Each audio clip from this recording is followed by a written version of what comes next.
Dear brothers and sisters in God, this is a fascinating celebrative moment and another milestone for GBHEM and for sure for Methodist education in Brazil, in all Latin America. Enlarging Mr. Obama's words 2 months ago, we remain a young continent, but as Scripture teaches, the time has come to set aside childish things.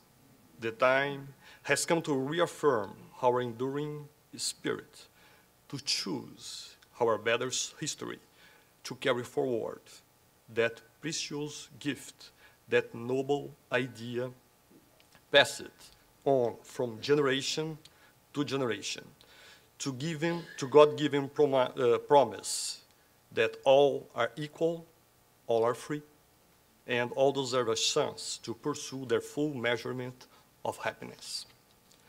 The education as basic condition to free people from oppression, giving peace and promoting equality is even more important in our Latin America countries.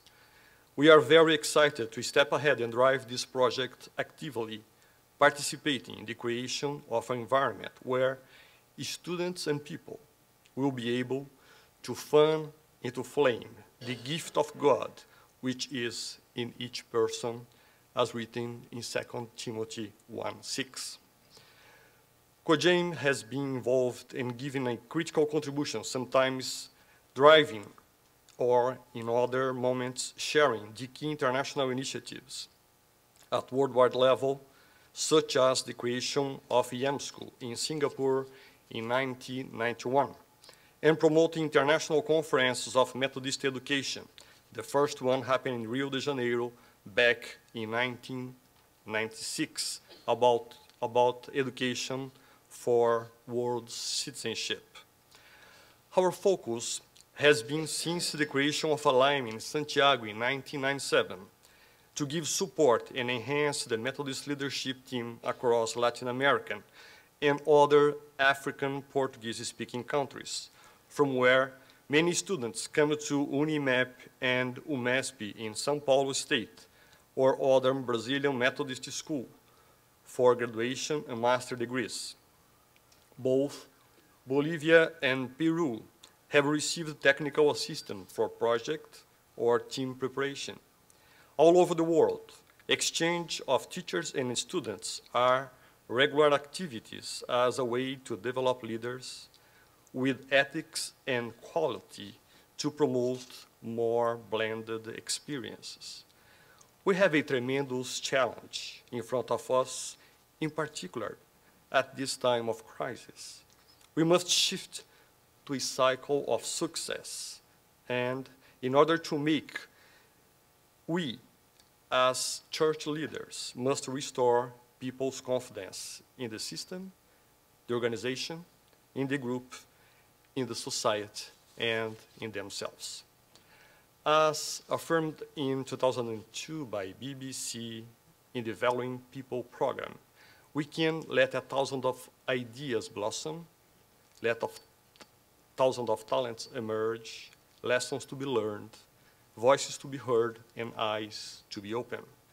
Our faith in the future will promote the necessary power in the present.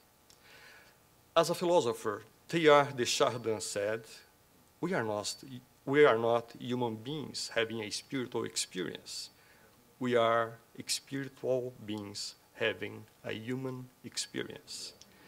We need to remain humble enough to surrender to God's will and draw near to Him, to hear His voice and be able to make the difference wherever we will be.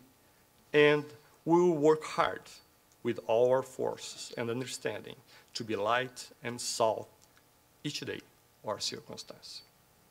My hope for us is to continue in the same pattern of excellence experienced by us up to now, and we need to be ready to act according to the future challenges. One book entitled What Got You Here Won't Get You There, written by Marshall Goldsmith, has a focus on the process of personal improvement. But there is an interesting reference about a volatile cocktail of resistance to change as related to the very positive interpretation that successful people assign to A, their past performance, B, their ability to influence their success, C, their optimism, belief that their success will continue in the future, and D, their sense of control over their own destiny. Sometimes this is a tremendous obstacle to continuing the process of growing. So we must to be open to the necessary changes when time will call us. In The Courage of Touch, Parker Palmer writes, "When you love your work that much, and many teachers do, the only way to get out of trouble is to go deeper in.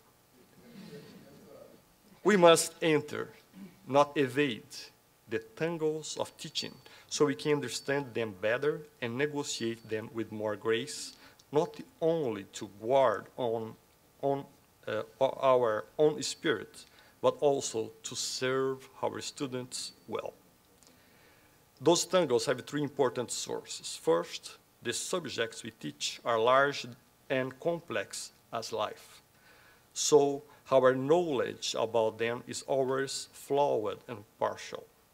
Second, the students we teach are larger than life and even more complex.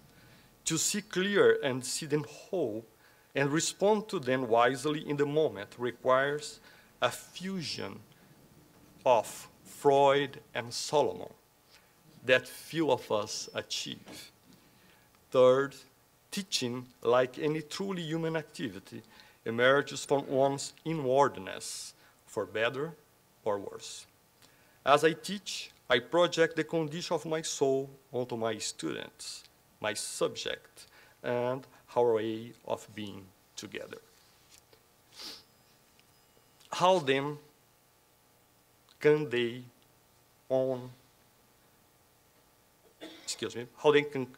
can they call on the one they have not believed in?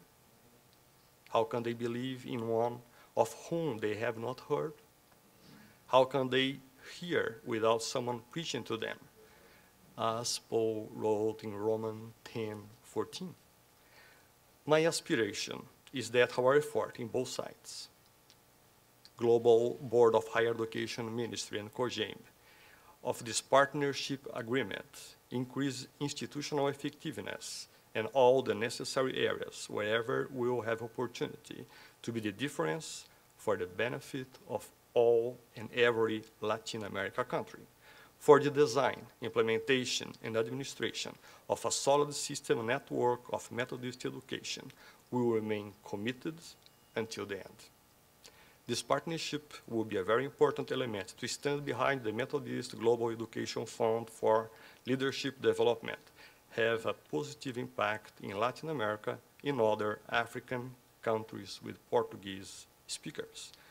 We also propel the efficacy of Methodist Church Global Education Mission and other Methodist churches around the world. May God bless us in our pursuit as teachers, preachers, and above all, God's grace through his beloved Son, Jesus Christ. Thank you.